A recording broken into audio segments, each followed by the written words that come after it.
What's up, guys? Today I'll be installing some Freedom Offroad upper control arms in my 2015 GMC Canyon.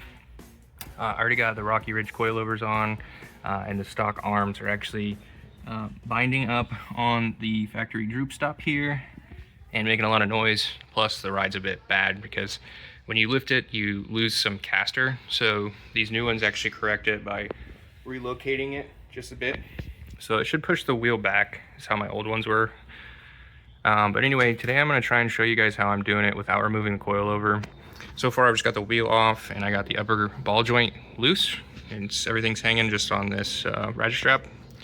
And then in behind here I have a 21mm socket with an extension. I think it's about a 4-inch extension. And then you might be able to get a small breaker bar in here, but I'm using a tensioner tool. It's really thin, just with that 3/8 hex drive on the end of it. And on the other side we got another 21 on a 1/2 inch, and that's going to be your bolt side. The inside's your nut side. But this is my trick to get these out without removing the coilover. So let me get this first one done on the right side, and then if I can I'll show you how I have it set up on the left. Alright, so I went ahead and just ended up removing this right side bolt. There goes the nut. So super simple with this setup right here. You can see it's just like that really thin tensioner tools, I think was what they call it. You can't really look it up. I looked up like flat breaker bar or low profile. Just get a tensioner tool off Amazon, Harbor Freight, something like that. About a 4-inch extension, long deep well 21 socket. And on the other end, I just had a 21-inch socket on this right side of the bolt out here. Now we're gonna go to the left side and we'll see how that goes. See, I got it in here. Here's the bar.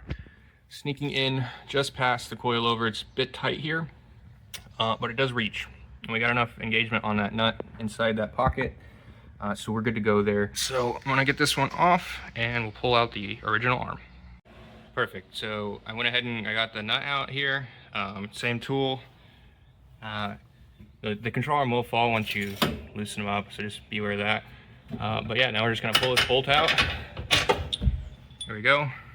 And now this arm should just come right out. So boom, stock control arm out. Coilover is in. There is another video on a stock Colorado on YouTube that you can find where he did this. So it's just, you don't have to. If you're gonna do coilovers and arms at the same time, that's what I recommend. But I ran out of time when I originally installed these coilovers, so there's that. But this is super nice. You don't have to take off the tie rod. You don't have to take off anything else really. I mean, I took loose this brake bracket because I am gonna cut this droop stop off.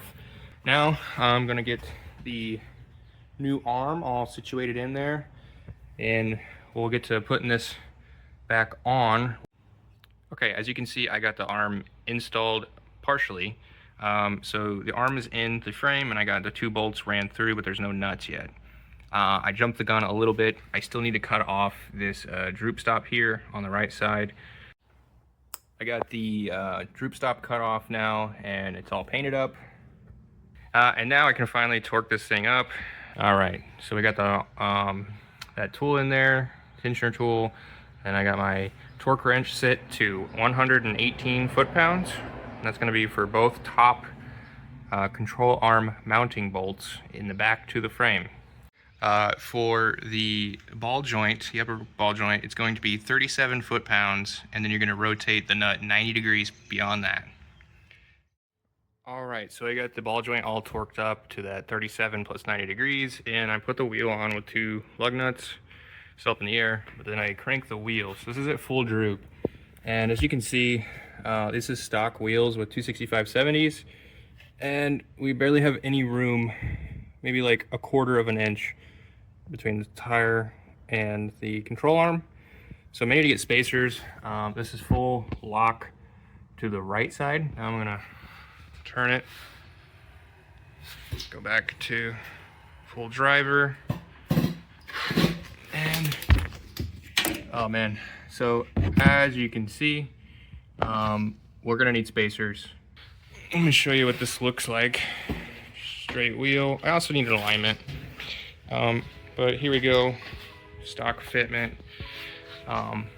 You can see we're pretty tucked in, so bringing it out even 1.5 inches, not bad.